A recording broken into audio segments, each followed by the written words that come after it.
क्या आप कल्पना कर सकते हैं कि एक दिन आपकी पसंदीदा किताबें अचानक उड़ने लगे? क्या होगा अगर लाइब्रेरी में जाकर आप देखें कि सारी किताबें हवा में तैर रही हैं? आइए एक ऐसी ही अद्भुत कहानी सुनते हैं जो हमारे शहर की लाइब्रेरी में घटी। आज हम एक अद्भुत कहानी सुनेंगे जो हमारी शहर की लाइब्रेरी में घटी। क्या आप तैयार हैं उड़ती किताबों की रोमांचक यात्रा पर चलने के लिए? बच्चों, क्या आपने कभी सोचा है कि किताबें उड़ सकती हैं? अरे हाँ, हमारे शहर की लाइब्रेरी में ऐसा ही कुछ हुआ। चलो इस मजेदार कहानी को सुनते हैं। एक शाम को जब लाइब्रेरी बंद होने वाली थी, अचानक किताबों की अलमारियां हिलने लगीं। और फिर क्या हुआ? किताबें अपने आप शेल्फ से उड़कर हवा में तैरने लगीं। वाह, कितना अद्भुत नजारा रहा होगा। लाइब्रेरियन सुश्री शर्मा ने अपनी आंखों पर यकीन नहीं किया। उन्होंने देखा कि शेक्सपियर के नाटक उनके सिर के ऊपर से उड़ रहे थे।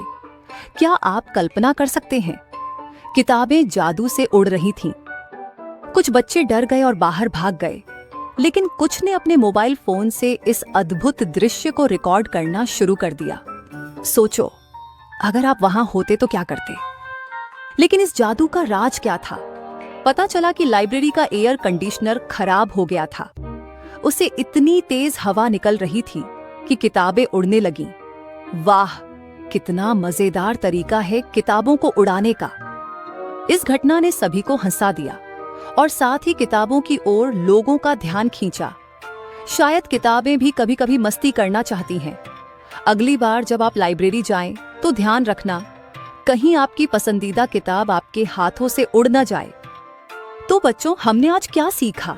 किताबें सिर्फ पढ़ने के लिए नहीं होती, कभी-कभी वे हमें हंसाने और हैरान करने के लिए भी होती हैं। याद रखें, हर चीज का एक कारण होता है। उड़ती किताबों के पीछे भी एक वैज्ञानिक कारण था, खराब एयर कंडीशनर। इसलिए कभी भी बिना सोचे समझे डर मत जाना। और सबसे महत्वपूर्ण बात, किताबें हमारे सबसे अच्छे दोस्त हैं, चाहे वे शेल्फ पर हों या हवा में उड़ रही हों। किताबें हमेशा हमें नई चीजें सिखाती हैं और हमारी कल्पना को उड़ान देती हैं। तो दोस्तों, हमारी उड़ती किताबों की कहानी यहीं खत्म होती है।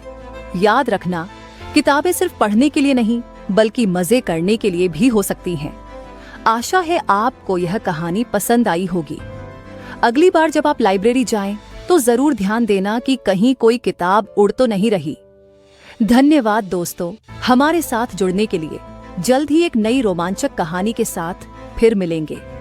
तब तक के लिए अपनी किताबों को प्यार करते रहिए और खूब पढ़िए।